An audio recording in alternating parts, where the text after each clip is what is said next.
Santo Agustinus pernah mengatakan, "Si comprehendis non est Deus," yang artinya adalah, jika engkau memahaminya, maka itu pasti bukan Allah. Dari ungkapan ini, kita diingatkan bahwa kita tidak akan pernah bisa memahami Allah sepenuhnya dan seutuhnya. Tetapi di sisi yang lain, Allah selalu membuka ruang kepada kita untuk kita mengenalinya, untuk kita mengidentifikasikannya, untuk kita menyentuhnya. Allah selalu menyatakan dirinya kepada manusia dan ciptaan. Dan manusia pada akhirnya mampu untuk mengenali Allah dengan bahasa manusia itu sendiri. Manusia seringkali menggunakan analogi-analogi untuk menggambarkan Allah. Dan semua analogi itu berangkat dari konsep manusia. Kita menggambarkan Allah dalam cara berpikir manusia. Manusia mengenal yang namanya kasih. Manusia juga mengenal yang namanya dengki. Manusia mengenal yang namanya kuasa. Manusia juga mengenal yang namanya kelemahan. Manusia banyak berbicara tentang keadilan. Manusia juga banyak berbicara tentang ketimpangan. Manusia berusaha untuk sabar. Manusia kerap kali juga jatuh pada kegegabahan. Dari konsep-konsep manusia ini, disitulah manusia menggambarkan Allah dalam cara berpikir manusia. Kita mengenal Allah yang penuh kasih, kita mengenal Allah yang sabar, kita mengenal Allah yang adil, kita mengenal Allah yang penuh kuasa. Semua konsep-konsep ini berangkat dari konteks manusia. Lalu apa yang membedakan antara Allah dengan manusia? Allah selalu memiliki kadar yang jauh lebih besar. Itu sebabnya kita kerap menyebut Allah Maha Kasih, Allah Maha Sabar, Allah Maha Adil, Allah Maha Kuasa. Lalu bagaimana dengan lemah, bagaimana dengan dengki, bagaimana dengan gegabah dan timpang? Apa yang membedakan antara manusia dengan Allah? Dalam hal ini, kita menggambarkan bahwa Allah itu tidak mungkin timpang. Allah mustahil dengki. Allah tidak mungkin gegabah. Allah mustahil lemah. Kita selalu menggambarkan Allah dalam perspektif manusia. Dan Allah mengizinkan hal itu. Allah menyediakan diri untuk dikenali dalam bahasa kita, dalam kosakata kita, dalam pemahaman kita sebagai manusia. Persoalannya sekarang adalah, lalu bagaimana jika Alkitab menggambarkan Allah dengan sifat dan tindakan yang dalam tanda petik menurut kita negatif? Mari kita bersama membaca Nahum pasal 1 ayat 1 sampai 13. Ucapan ilahi tentang Niniwe. Kitab Penglihatan Nahum, orang Elkosh.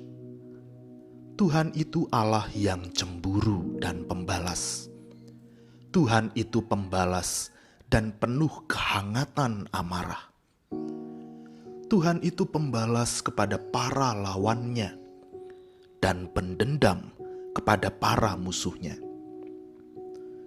Tuhan itu panjang sabar dan besar kuasa, tetapi Ia tidak sekali-kali membebaskan dari hukuman orang yang bersalah.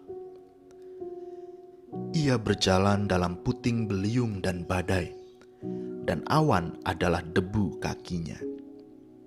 Ia menghardik laut dan mengeringkannya, dan segala sungai dijadikannya kering.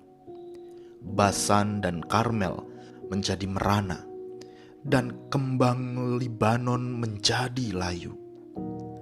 Gunung-gunung gemetar terhadap Dia, dan bukit-bukit mencair. Bumi menjadi sunyi sepi di hadapannya, dunia serta seluruh penduduknya.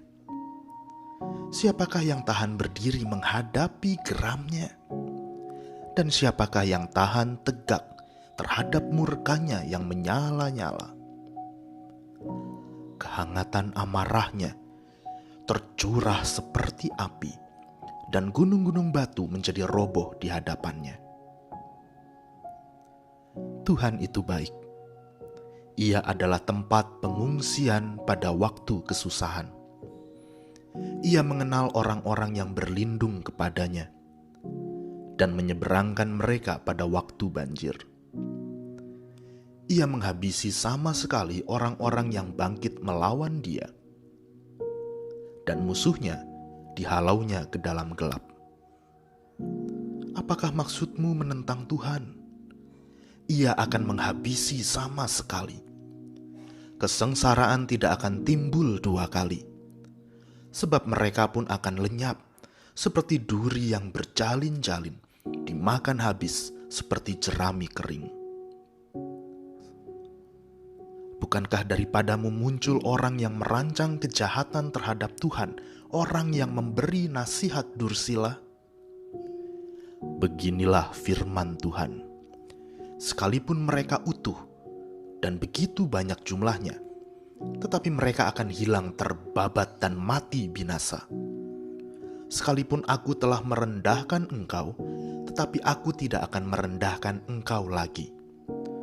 Sekarang aku akan mematahkan gandarnya yang memberati engkau, dan akan memutuskan belenggu-belenggu yang mengikat engkau. Dari syair Nahum ini, kita melihat gambaran Allah yang penuh dengan paradoks. Kita mendapati bagaimana Nahum menggambarkan Allah sebagai sosok yang cemburu, sosok yang pembalas, penuh amarah, bahkan pendendam.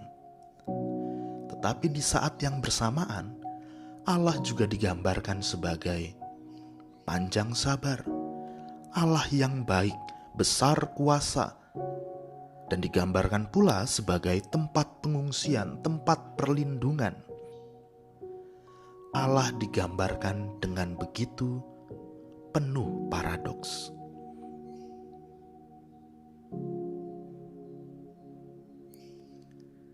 Gambaran Allah yang penuh paradoks ini adalah ingin berbicara bahwa kasih Allah itu begitu kompleks.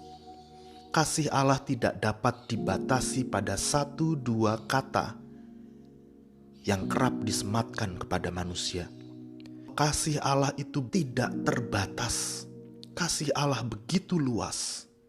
Dan dari apa yang digambarkan di dalam syair Nahum ini, kita melihat bagaimana Allah berkomunikasi kepada umat yang dikasihinya. Komunikasi yang indah melalui syair. Dan kasih Allah yang kompleks, sifat Allah yang penuh paradoks ini pada akhirnya bermuara pada satu kesimpulan, bahwa Allah berpihak kepada korban. Allah yang cemburu, Allah yang pembalas, Allah yang penuh amarah, Allah yang pendendam, sejatinya menggambarkan cinta Allah yang begitu besar terhadap mereka yang menjadi korban penindasan, terhadap mereka yang pada saat itu berada di pembuangan. Allah berjuang untuk menghadirkan keadilannya.